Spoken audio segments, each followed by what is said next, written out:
Hello বন্ধুরা, welcome back. তো চলে এসেছি আরো একটা নতুন ভিডিওতে। আর এই ভিডিওটা বানানোর একটাই জাস্ট উদ্দেশ্য, যেটা হচ্ছে তোমরা কিন্তু অনেক রকমের কমেন্ট করছিলে যে দাদা সিএফএল তো চলছে, ক্যালকাটা ফুটবল লিগ তো চলছে, সব কটা কিন্তু আমরা খেলা কিন্তু জি 24 ঘন্টা দেখতে পাচ্ছি, বা আমরা মাঠে গিয়ে দেখতে পাচ্ছি। মোহামেডান বলো বা ইস্ট বেঙ্গল বলো বা মোহনবাগান বলো, তো সব কটা খেলায় কিন্তু আমরা মাঠে গিয়ে দেখতে পাচ্ছি বা টিভির পর্দায় কিন্তু আমরা দেখতে পাচ্ছি।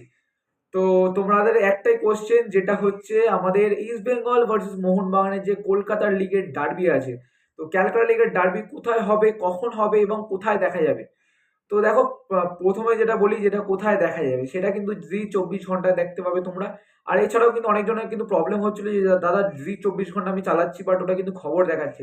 তো দেখো, আমার টিভির পক্ষে কোনো আইডিয়া নেই, তো ওখানে কিন্তু বলা হয়েছিল যে জি 24 ঘন্টা, বাট জানি না, অনেকজন বলছে টিভিতে দেখাচ্ছে না, বাট আমি কিন্তু মোবাইলের মাধ্যমে দেখছি। তো তোমরা চাইলে কিন্তু মোবাইলের মাধ্যমে কিন্তু জি 24 ঘন্টায় দেখতে পারো খেলাটাকে। আর এছাড়া ওটিটি প্ল্যাটফর্ম জি 5-এ কিন্তু তোমরা দেখতে পারো খেলাটা। তো পরবর্তী তোমার কোশ্চেন যেটা হচ্ছে দাদা কোথায় হবে ম্যাচটা, ডার্বি ম্যাচটা কোথায় হবে। তো দেখো, এখনো কিন্তু 13 তারিখ ডার্বি ম্যাচটা আছে, বাট এখনো কিন্তু কোনো রকমের কনফার্মেশন আসেনি যে কোন মাঠে হবে বা কখন, মানে কোন সময় হবে। সেটা কিন্তু পরবর্তীকালে আপডেটে আমরা জানতে পারবো। তো এই প্রশ্নটা কিন্তু তোমরা বারে বারে করছিলে, তাই জন্য ভাবলাম এই ভিডিওটার মাধ্যমে তোমাদের বলে দিই। আশা করছি তোমাদের কোনো প্রবলেম হবে না। আর এছাড়াও যদি কোনো আমাদের আপডেট আসে পরবর্তীকালে, যেই তোমার স্টেডিয়াম বা টাইমিং রিলেটেড মোহনবাগান ইস্ট বেঙ্গলের যে ডার্বি ম্যাচ, তো সেই নিয়ে যদি কোনো আপডেট আসে আমার কাছে, তো অবশ্যই কিন্তু তোমাদের কিন্তু আমি এইরকমভাবে কিন্তু একটা ভিডিওর মাধ্যমে কিন্তু তোমাদের আমি জানিয়ে দেবো। তো ততক্ষণের জন্য ভাই আমাদের ওয়েট করতে হবে। আর যারা যারা প্রথমবার চ্যানেলে এসছো তাদের জন্য কিন্তু অবশ্যই কিন্তু বলে দিই, লাইক করতে ভুলো না আর সাবস্ক্রাইব করতে একদম ভুলো না।